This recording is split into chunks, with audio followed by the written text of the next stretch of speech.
नमस्कार दोस्तों, मैं हूं मिथिलेश सिंह और इस वक्त मैं मौजूद हूं झारखंड के बड़ा गांव डिस्ट्रिक्ट में। यहां पर चुनाव होने वाला है 13 नवंबर को। जैसा कि आप जानते हैं कि लगभग लिस्ट भी कैंडिडेट्स की अनाउंस हो गई है। और आइए आज लोगों से जानेंगे कि क्या है माहौल झारखंड में इस वक्त।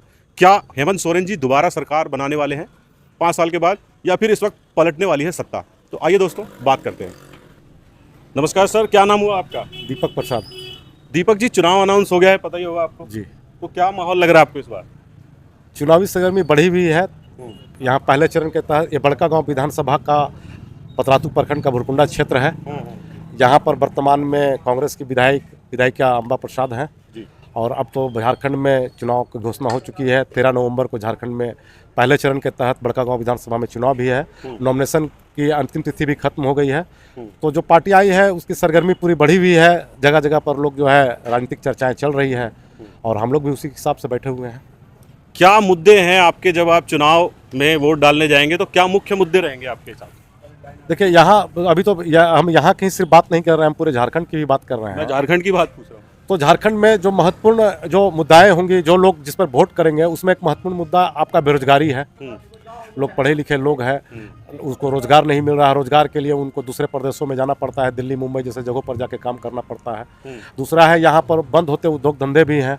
कई फैक्ट्रियाँ जो थी पहले वो जो खुली हुई थी अब बंद हो गई है, तो उससे भी बेरोजगारी बढ़ा है, लोगों का पलायन बढ़ा है। और उससे भी महत्वपूर्ण मुद्दा एक विस्थापन का है। जो कई जो हमारे यहाँ के जो छोटे मोटे गाँव हैं वो विस्थापित है और उनको अभी तक मुआवजा नहीं मिला है, उनकी ज़मीन चली गई है, रोजगार नहीं मिला है। तो इन्हीं सब कई मुद्दे हैं जिसको लेकर के यहाँ के युवा या यहाँ के जो वोटर हैं वो वोट करेंगे। विस्थापित का मुद्दा है सर, क्या शुभ नाम हुआ आपका? विनय कुमार सिंह। विनय जी, मुझे बताइए विस्थापित का जो मुद्दा सर ने बताया क्या है वो? बहुत यहाँ पर देखिए, खनन का जहाँ तक जो मामला है, हम लोग कोयलांचल क्षेत्र में है और विस्थापन का मतलब यही है कि बहुत लोगों का जो जगह जमीन मतलब के उत्खनन जो हो रहा है, उन लोग का बहुत सारा वर्क जो है पेंडिंग है, सही ढंग से उन लोग का रिटर्न नहीं मिला है और दूसरे जगह के अपेक्षा जो है सो अगर पेमेंट हुआ है तो कम हुआ है ना। तो जबकि यहाँ पर हमारा राज्य जो है सो रेवेन्यू के मामले में बहुत अव्वल रहता है और उसका पुनरीक्षण होना चाहिए। और बाकी हम लोग यहाँ पर तो चाहेंगे कि भाई शिक्षा, यहाँ पर मौलिक सुविधा जो है, मौलिक सुविधा में भी कमी है। लगभग यहाँ 2 लाख आबादी है, 2 करोड़ यहाँ हम लोग का ये बड़का गांव नहीं, यहाँ पर भुरकुंडा का बात कर रहे हैं। तो जो कि बड़का गांव विधानसभा के अंतर्गत पड़ता है। तो यहाँ पर जो चिकित्सा के लिए सरकारी जो है शैक्षणिक व्यवस्था जो है और तकनीकी व्यवस्था का भी कमी है और कुछ कम्युनिकेशन का भी कमी है, रेलवे वगैरह का भी यहाँ पर कमी है। आबादी के अनुसार वो सुविधा मुहैया नहीं है। तो इस पर आने वाले सरकार को भी इस पर देखना होगा कि हम लोग इसको इतनी बड़ी आबादी में लोगों को ज़्यादा से ज़्यादा संतुष्ट करने का कैसे कोशिश करते हैं। नमस्कार जी, क्या हाल है, क्या नाम है आपका? मैं दर्शन गंजू। आप भी यहीं रहते हैं? हाँ, मैं यहीं रहता हूँ। अगर मैं आपसे पूछूं कि पिछले 5 साल में जैसे सरकार चली, हेमंत सोरेन जी की सरकार थी, कांग्रेस के साथ मिलकर 5 साल सरकार चलाई उन्होंने। लास्ट के साल में जो भी उथल पुथल देखने को आपको मिली, मुझे आपसे ये पूछना है कि 5 सालों में काम हुआ झारखंड में? मतलब खुश हैं आप 5 साल के कार्यकाल से? देखिए, 5 साल के कार्यकाल से पहला तो मैं अपना परिचय दर्शन गंजू है और इस क्षेत्र का समाज सेवी है और मैं झारखंड आंदोलनकारी भी हूँ। जो लंबे वर्षों से झारखंड अलग राज्य के लिए हम लोगों ने आंदोलन किया था और झारखंड मुक्ति मोर्चा के घोषणा पत्र में भी आंदोलनकारियों का सम्मान देने की बात हुई थी, उचित मान सम्मान पहचान देने की बात हुई थी और इस सवाल पर सरकार फिसडी हुई। इसके साथ साथ आप घोषणा पत्र में जो पिछले 2019 में माननीय मुख्यमंत्री जी ने आज जिन बातों को घोषणा पत्र में रखे थे उसमें है स्थानीय नीति बनाना, स्थानीय नीति बनाकर नियोजन नीति यहाँ के बेरोजगारों को, यहाँ के लोगों को जो रोजी रोजगार में हिस्सेदारी देने की बात थी वो कहीं नज़र नहीं आया। रही बात है अभी 75% जो यहाँ के लोगों को है तो तमाम कल कारखानों में तमाम जगह में मतलब रोजी रोजगार में जोड़ने का बात था, वहाँ पर भी कहीं न कहीं है सरकार तो मतलब है कैबिनेट में लाता है लेकिन केवल है कागज़ में ही रह जाता है, कहीं है ज़मीन पर धरातल पर नहीं उतरा। और भी कई कैसे है स्थानीय मुद्दा पर हम लोगों ने ये भुरकुंडा जो पतरातू प्रखंड का बहुत बड़ा मतलब आबादी वाला क्षेत्र है और बड़कागांव विधानसभा का अहम भूमिका निभाता है चुनाव परिणाम में। और ऐसे परिस्थिति में चूंकि यहाँ 46 पंचायत था लेकिन आज 42 पंचायत है और 4 मतलब नगर परिषद में है और यहाँ का आबादी लगभग है 2.5 लाख के लगभग में 2.5 पौने 3 लाख के लगभग में है। और यहाँ पर प्रखंड बनाने के सवाल पर पतरातू को अनुमंडल और भुरकुंडा को प्रखंड बनाने के सवाल पर यहाँ के तमाम बुद्धिजीवी, तमाम इस क्षेत्र के सामाजिक और राजनीतिक दल के लोग और तमाम मतलब है कि व्यवसायिक संगठन के लोग क्षेत्र का सर्वांगीण विकास के लिए यहाँ अस्पताल का मतलब है कि ज़रूरत है, बड़ा अस्पताल का 100 बेड का ज़रूरत था चूँकि काफ़ी आबादी है, दूर दराज गाँव है। और ऐसे परिस्थिति में हम लोग स्थानीय जनप्रतिनिधियों को लगातार हम लोग इस बात से अवगत कराते रहे हैं लेकिन इस पर गंभीरता से ध्यान नहीं दे पाया। सरकार को चाहिए था कि जहाँ जहाँ आबादी वाला क्षेत्र था प्रखंड का गठन, जिला का गठन, अनुमंडल का गठन करना, ये सरकार कहीं नहीं कर पाई। इससे आभास होता है कि कहीं न कहीं दूरदर्शिता का सरकार में कमी रहा है जिसका खामियाजा ये आने वाला चुनाव में सरकार को भुगतना होगा। जो सरकार अभी सत्ता में है उसको भुगतना होगा। सर क्या नाम हुआ आपका? हम नहीं बोलेंगे। अच्छा आप नहीं बोलेंगे, घबरा रहे हैं सर। चलिए मैं इधर आ जाता हूँ। क्या नाम हुआ सर आपका? मेरा नाम उपेंद्र कुमार गुप्ता हुआ। उपेंद्र जी मुझे बताइए, पिछले 5 सालों में आपने देखा कि हेमंत जी की सरकार थी, कांग्रेस के साथ मिलकर बनी, जो उन्होंने 5 साल में वायदा किया था कहाँ तक कितना पूरा हुआ? ये तो कुछ नहीं पूरा हुआ। 2014 से जो 19 तक जो भाजपा की सरकार रही उसमें जितनी विकास देखा जाए, जितनी प्रशासन पर लगाम था, जिस तरह से झारखंड में उग्रवादी चरम पर थे, तो देखते हुए हमको लगता है कि ये सरकार विफल रही। और दूसरी बात क्या है कि कोलांचल में आज के डेट में कम से कम 2.25 लाख की संख्या है। कोलांचल का 100% नहीं 200% जनता यही चाहती है, सरकार बदलाव चाह रही है और सब बाबूलाल चंपा सोरेन के चहेते में है कि लोग सरकार बनाए और बन भी रही है। ये कोलांचल का हम लोग का ओपिनियन यही है और सब जगह यही है कि सरकार चेंज। जेएमएम और कांग्रेस जिस तरीके से कहती है कि बीजेपी हिंदू मुस्लिम की राजनीति करती है और आपके संथाल परगना में उन्होंने जो मुद्दा उठाया था कि घुसपैठियों वाला मुद्दा, कि बांग्लादेश से घुसपैठिए आ रहे हैं और आदिवासी महिलाओं से विवाह कर ले रहे हैं और फिर वहाँ की ज़मीनों पे कब्जा कर रहे हैं, डेमोग्राफी को बदलने की कोशिश हो रही है, तो इसको कैसे देखते हैं? क्या ये सत्य है? ये तो कुछ है, ऐसा नहीं है कि नहीं है, कुछ तो है कि भाई आए हुए लोग जो है कि इस तरह से बहुत यहाँ का जो है कि ज़्यादा तो खास करके झारखंड में आदिवासी का जो है कि धर्म परिवर्तन की जो बात आ रही है ये 100% है कि बहुत पहले से होते आया रहा और बीच में कुछ रुका फिर इधर कुछ चालू हुआ है। ये तो सत्य बात है। सर धर्म परिवर्तन की जो बात चलती है, जैसे लोग कहते हैं कि ईसाई मिशनरियाँ वर्किंग हैं और जो गरीब लोग हैं उनको चावल, स्कूल, एक नौकरी, कुछ लाख 1.5 लाख रुपए वो, और मतलब प्रलोभन देके और उसको बदलवाने का मुद्दा भी उठता रहा आपके राज्य में, इसको कैसे देखते हैं? मतलब ये भी एक मुद्दा रहेगा चुनाव में? देखिए, धर्म परिवर्तन का मुद्दा तो हमेशा से रहा है, ये कोई नई मुद्दा नहीं है, पुराना मुद्दा है। और रही बात है कि डेमोग्राफी चेंज होने का, तो सरकार का मिशनरी है, बीसी है, आपको सरकार है, उस पर इंक्वायरी बैठा सकती है, कोर्ट का भी उस पर डिसीजन आया था कि आप उस पर इंक्वायरी करो। ये तो मुद्दे से हट के बात है। सबसे बड़ा इलेक्शन में मुद्दा आता है बेरोजगारी और विस्थापन। झारखंड राज्य विस्थापन से इतना ज़्यादा प्रभावित है। यहाँ के जो निवासी हैं, मूल निवासी हैं या यहाँ जो निवास करते हैं, चाहे वो अदर स्टेट से भी आकर के यहाँ जो रह रहे हैं 25-50 साल से, उनको भी विस्थापन का दर्द महसूस होता है। वो भी हम लोग के साथ रहते हैं, उनको भी मेरी कमी, मेरा तो सरकार वादा की थी कि विस्थापन नीति हम बनाएंगे, वो विस्थापन नीति नहीं बना पाई, ये कुछ कमी रही। दूसरा है कि हमारे जो स्थानीय वर्तमान विधायक हैं वो सरकार के सपोर्ट से हैं, उनको जो मुद्दा उठाना चाहिए था, क्योंकि उनके क्षेत्र में कल कारखाना और खनिज संपदाएं से भरपूर ये क्षेत्र है, बड़कागांव विधानसभा क्षेत्र है।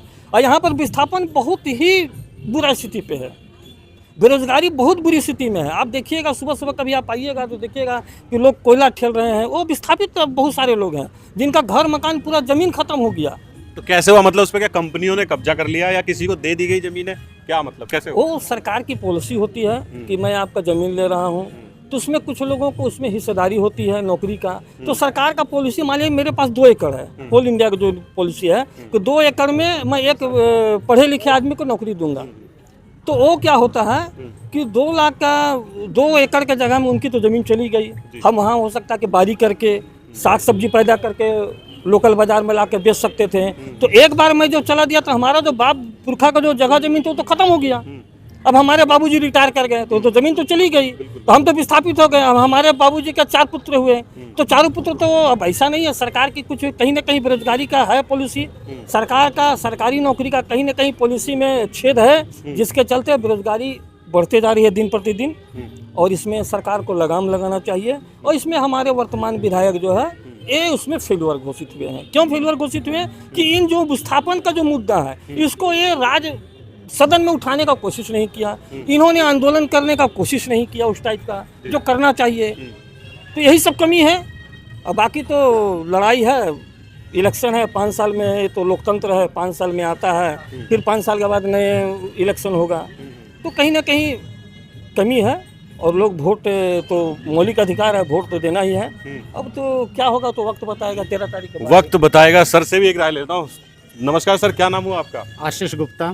तो आशीष जी मुझे बताइए, जैसा काफ़ी लोगों ने विस्थापन का मुद्दा उठाया, बेरोजगारी का उठाया, और मतलब हॉस्पिटल की आपके क्षेत्र में मतलब आवश्यकता है 100 बेड की। मैं तो कोशिश करूंगा, या मैं चाहता हूं कि 500 बेड का बने। अगर 2 लाख लोग आपके एरिया में रहते हैं तो ये हो गए।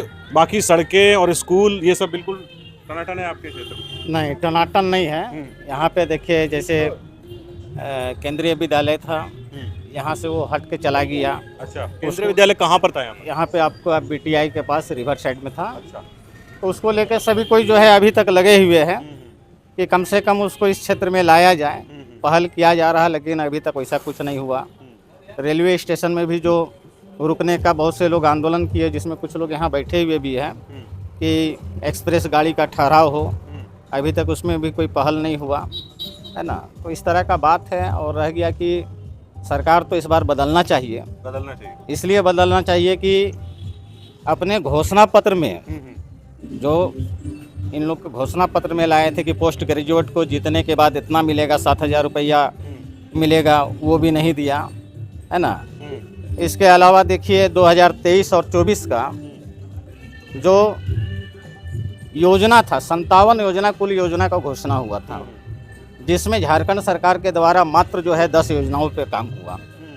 केंद्र सरकार का जो पैसा था 45% जो है 2023-24 का वापस चला गया। तो कहीं ना कहीं ये झारखंड सरकार का गलत नीति के कारण हुआ। योजना को जो है धरातल पर लागू नहीं कर पाया। इस कारण झारखंड में जो है कि इस बार परिवर्तन होना चाहिए सरकार का। और वहाँ के साथ साथ बड़कागांव विधानसभा का भी जो विधायक है, अभी जो चुनाव आया है, उसका भी परिवर्तन होना जरूरी अपने हिसाब से समझते हैं। मैं आपके क्षेत्र में बहुत लोगों से मिला, तो जो लोकल विधायक है आपके यहाँ अंबिका प्रसाद, लेडीज़ हैं, अंबा प्रसाद लेडीज़ हैं एक, तो उनके बारे में बहुत लोगों ने तारीफ़ की कि बहुत जुड़े हैं, ज़मीनी स्तर से लोगों से बात करते हैं, मिलते हैं। तो ये सही है यहाँ पर? देखिए, मिलना एक अलग चीज़ है।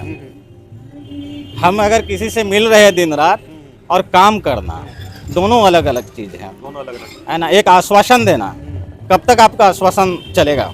केवल आश्वासन देने से नहीं ना होगा, धरातल में भी तो नज़र आना चाहिए।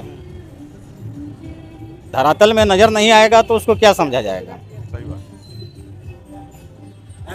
मैं सर से पूछ लेता हूँ, क्या नाम हुआ सर आपका? मेरा नाम आज़ाद अंसारी हुआ। कहाँ रहते हैं आप यहाँ पर? हम बगल में ही 1-1.5 किलोमीटर के अंदर में चिकोर बस्ती है। जहाँ मैंने जितने लोगों से यहाँ बात की, सबने जो कमियाँ बताई कि पिछले 5 साल में जो काम होना था या फिर जो उद्देश्य रखना चाहिए था सरकार को, वो हुआ नहीं। क्या कहते हैं इसके बारे में? देखिए, झारखंड में शुरू से ही कह लीजिए बहुत समस्या है। और झारखंड राज्य का उद्देश्य जो था शोषण मुक्त झारखंड, तो देखिएगा विस्थापन का जो बड़ा समस्या है वो आज का समस्या नहीं है, ये बहुत पुराना समस्या। और ख़ासतौर पे केंद्र सरकार के अधीन विस्थापन ज़्यादा हुए हैं, चूँकि कोलवरी क्षेत्र में पूरा कोलवरी से भरा हुआ था। बगल में आपका NTPC आ गया जो भारत सरकार का ही है, तो उसमें ज़्यादातर कह लीजिए कि केंद्र सरकार के आधारित यानी कि अधिग्रहण हुआ है। जिसका नौकरी और मुआवजा भी नहीं मिला, विस्थापन नीति भी कोई नहीं बना। ये तमाम तरह का सवाल है और ये सवाल कोई आज का सवाल, ये 2 साल और 5 साल 10 साल का सवाल नहीं है। ये बहुत कह लीजिए कि लंबे समय से विस्थापन का मार झेल रहा है लोग यहाँ का। जगह जमीन देख के कह लीजिए कि बहुत ही यानी कि पछतावा यहाँ के लोगों को हो रहा है और उससे कोई यहाँ का विस्थापन जो हुए हैं उन लोगों को कोई लाभ, कोई रोजगार, कोई मुआवजा भी नहीं मिला। तो इसके लिए आप अभी जो 5 साल से सरकार थी उससे जिम्मेदार मानते हैं या फिर सेंट्रल गवर्नमेंट को मानते हैं? नहीं, ये तो सेंट्रल गवर्नमेंट का अधीन है और रहा मामला राज्य सरकार के द्वारा जो घोषणा किया गया था चुनाव के वक्त, तो बहुत सा घोषणा में बहुत से काम हुए हैं और बहुत सा काम बचे हुए हैं। चूँकि यहाँ पे बहुत सा काम होना है जो वर्तमान सरकार के द्वारा जो घोषणा था पूर्ण रूप से नहीं किया गया, मगर बहुत सा काम हुआ है। आपको जैसे मुझे बहुत जैसे मैंने बात की तो बता रहे हैं जैसे कि हॉस्पिटल का जो मुद्दा था यहाँ पर आपके क्षेत्र में और स्वास्थ्य का जो मुद्दा है, ये जो विस्थापन का मुद्दा जिसके बारे में आप बात कर रहे हैं, कुछ लोगों से बात की तो पिछले 5 साल में ऐसा पता लगा कि भर्तियां जो हैं सरकारी नौकरियों में उन 5 सालों में कोई नहीं हुई। जो हुई वो पिछले कार्यकाल की कुछ नौकरियां थी जिनकी नियुक्तियां दी गई। देखिए झारखंड में हाँ। झारखंड में तो समस्या ऐसा है ना कि यहाँ देखिएगा जो लड़ाई है टेक्निकल रूप से वो मतलब यहाँ का कह लीजिए आदिवासी मूलवासी और जो अदर स्टेट से आए हैं उसका समस्या आता है। बहुत सा सरकार निर्णय लिया, जैसे स्थानीय नीति, नियोजन नीति लिया गया फैसला, जिसको हाईकोर्ट में चुनौती दिया और हाईकोर्ट के निर्देश पर ये पेंडिंग में चला गया, जिस पर राज्य सरकार काम यानी नहीं कर पाया। क्योंकि राज्य सरकार ने कैबिनेट का फैसला में लिया था आपका नियोजन नीति और ये आपका जाके स्थानीय नीति दोनों फैसला लिया था, मगर हाईकोर्ट ने चुनौती दिया गया और हाईकोर्ट में चुनौती के देने के बाद ये जो है अभी स्थगित है। आपको क्या लगता है, मैं आपसे संक्षिप्त में अगर मैं पूछता हूँ, आने वाले चुनाव में किसको देखते हैं आप सरकार बनाते हुए? देखिए हेमंत सोरेन का जो वर्तमान में काम हुआ है, अब देखिए लोगों का अपना एक सेंटिमेंट होता है, सभी लोग अलग अलग विचारधारा के होते हैं। जो लोग यानी कह लीजिए कि कांग्रेस जेएमएम राजद का जो विचारधारा जुड़ल है वो कहेंगे कि राजद और कांग्रेस जेएमएम की सरकार बन रहा है। जो लोग भाजपा आंसू जदयू का विचारधारा से जुड़ल है वो कहेंगे उनका सरकार बन रहा है। मगर वास्तविक चीज़ ये है कि वर्तमान में यहाँ का सरकार ने 89 योजना लाया है, जिसमें बहुत सा योजना है जो बहुत लोगों की जानकारी नहीं है। एजुकेशन लोन से लेके आपका जाके मतलब कह लीजिए बिजली बिल है, बिजली बिल माफ़ हुआ, आपका 2 यूनिट बिजली का जो है वो माफ़ हुआ, बिजली का बकाया भुगतान माफ़ हुआ, आपका बहुत सा है एजुकेशन लोन है, आपका मैया समान योजना है, तो बहुत सा काम हुआ है।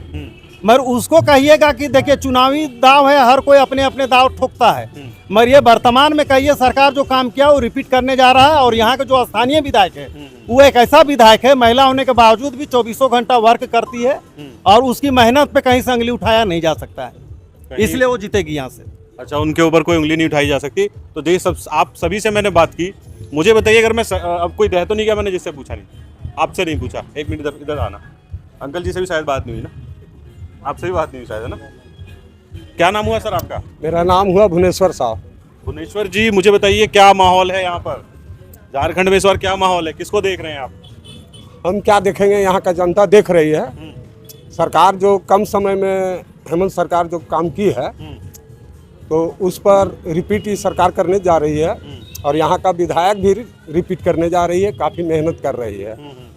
और आगे की बात रही, जिस समय झारखंड राज्य अलग नहीं हुआ था उस समय ओबीसी को यहाँ 27% आरक्षण मिल रहा था और जब झारखंड राज्य हुआ तो घट के 14% हो गया।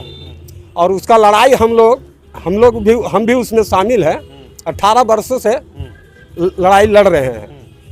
और यहाँ से जैसे हेमंत सरकार के कहना है कि यहाँ से तो हम लोग सेंट्रल में भेज दिए हैं, सेंट्रल वहाँ पास नहीं किया है, जिसके चलते यहाँ का आरक्षण नहीं बढ़ रहा है। और रिपीट ये सरकार करेगी तो आगे और काम करेगी। यहाँ का भी विधायक रिपीट करेगी, काफ़ी मेहनत करेगी, जागरूक विधायक है, बस यही मेरा कहना है।